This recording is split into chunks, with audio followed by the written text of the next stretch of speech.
कई दिनों से टीजीटी पीजीटी को लेकर के चर्चाएं चल रही हैं। आप उहापोह की स्थिति में चल रहे हो। बहुत दिनों से आप परेशान हो टीजीटी पीजीटी के पेपर कब होंगे। तो टीजीटी पीजीटी के लिए भी एक न्यूज़ है।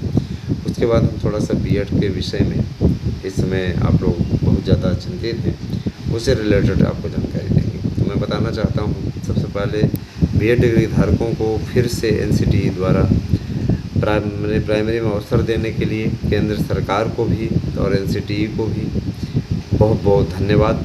और सबसे बड़ी चीज़ ये कि देखिए, इसके परिप्रेक्ष्य में जो संशोधन की प्रक्रिया है वो लगभग पूर्ण कर ली गई है और जल्दी ही इस पे एक रिपोर्ट सर्वोच्च न्यायालय में उसी बेंच में दाखिल होगी जिस बेंच से आदेश आया है, ताकि बीएड को री एंट्री का आदेश कोर्ट से ही मुकम्मल करा लिया जाए, किसी प्रकार की कोई दिक्कत नहीं होगी। बीएड बीटीसी वाले बीएड वालों को बाहर कराने के बाद में आगे कहीं बढ़ नहीं पा रहे हैं। आप अच्छे तरीके से जानते हैं कि जब मैटर क्लियर हो जाता है ना, तो एनसीटीई तत्काल उस पर एक एडवाइजरी जारी कर देती है। इसीलिए एनसीटीई ने अभी तक कोई एडवाइजरी नहीं जारी की है। एनसीटीई का स्पष्टता कहना है कि बीएड वालों के विषय में केंद्र सरकार निर्णय ले रही है और हमें संशोधन के लिए कहा गया है, इसलिए हम किसी प्रकार से बीएड को बाहर करने का आदेश नहीं जारी कर सकते। बीएड को हमारे नियमावली से बाहर ही नहीं किया गया है, ठीक है। रही बात ये कि बीएड पे उनका ये कहना है कि केवल और केवल एक डिसीजन आया है, एक पैरा रद्द किया गया है और ये आपका ब्रिज कोर्स वाला मैटर था जिसको कि सॉल्व कर लिया गया। ब्रिज कोर्स सबके लिए अनिवार्य कर दिया गया है। बीटीसी का कोर्स भी समाप्त होने वाला है, अगले सत्र से बीटीसी में प्रवेश ही नहीं होंगे। बीटीसी का कोर्स का ये अंतिम सत्र, ठीक है। चलिए दोस्तों, आपको मैंने बार बार कहा है और मैं आज भी कह रहा हूँ कि आप लोग एक ऐसा करिए, जाकर नई शिक्षा नीति वाले में देख लीजिए कि कौन सी एलिजिबिलिटी रहेगी शिक्षक के लिए, तो आपको स्वयं दिख जाएगा बीएड ही रहेगा। तो ये चीज़ें वहाँ पे मैटर लगाई जा रही है। बीएड बीटीसी समाप्त हो रहा है तो बीएड ही विकल्प रहेगा, तो बीएड को बाहर कर देने से विसंगतियाँ आ गई, ठीक है। इसीलिए बीएड को एंट्री देना इनकी मजबूरी थी और इसीलिए इस कार्य में निश्चित रूप से एनसीटीई ने पूरा सहयोग किया है एमएचआरडी मंत्रालय का।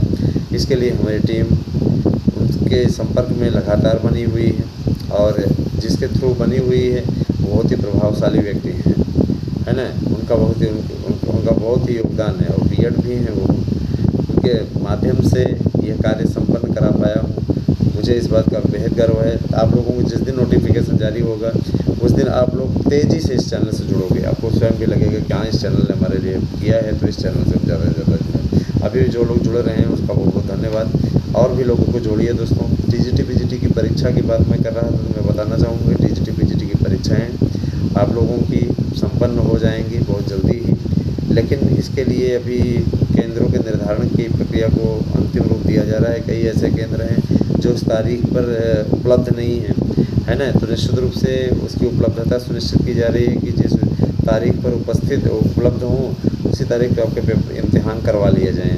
देखिए, परीक्षा कराने के लिए शासन प्रतिबद्ध है। और रही बात यह कि इस बात की अफवाह का कोई औचित्य नहीं रह जाता कि गठन नहीं हो रहा है या नहीं हो रहा है। गठन के लिए एक दिन में पूरा पैनल आ जाएगा और 15 सितंबर तक ये प्रक्रिया पूर्ण हो जाएगी। तो इस बात को लेकर के जो लोग अफवाह फैला रहे हैं, मैं यही कहना चाहूँगा, भगवान ऐसे लोगों को सद्बुद्धि दे, है ना। अफवाहें फैलाने के लिए वो जाने जाते हैं और झूठा दुकाते हैं ऐसे भी लोग हैं, है ना। तो आप घबराने की आवश्यकता नहीं है। आप लोगों को निश्चित रूप से बहुत ही गुड न्यूज़ मिलने जा रही है और इसका समाधान अस्थायी रूप से होगा।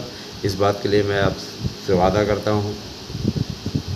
एक चीज़ मैं बोलना चाहूँगा दोस्तों, प्रवक्ता भर्ती के लिए काफ़ी दिनों से कवायद चल रही है। जीआईसी प्रवक्ता और एलटी के लिए भी कई लोगों ने अफवाहें फैलाई।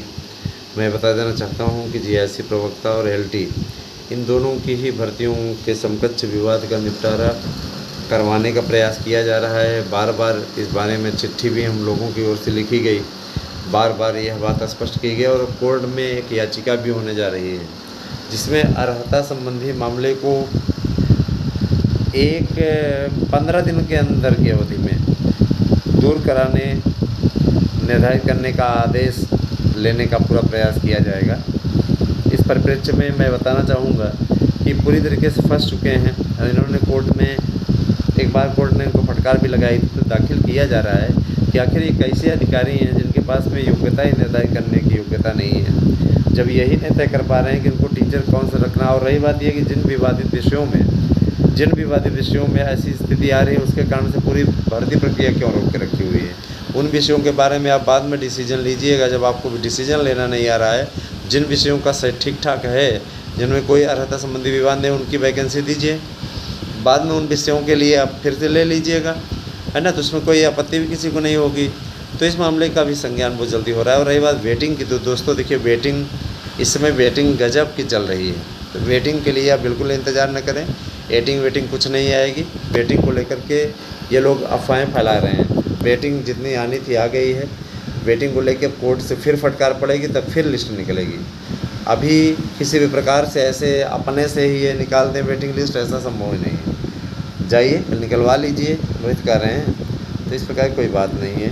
मैं यह चीज़ स्पष्ट कर देना चाहता हूँ कि जो लोग अफवाहें फैला रहे हैं वह वास्तव में निंदनीय है ना।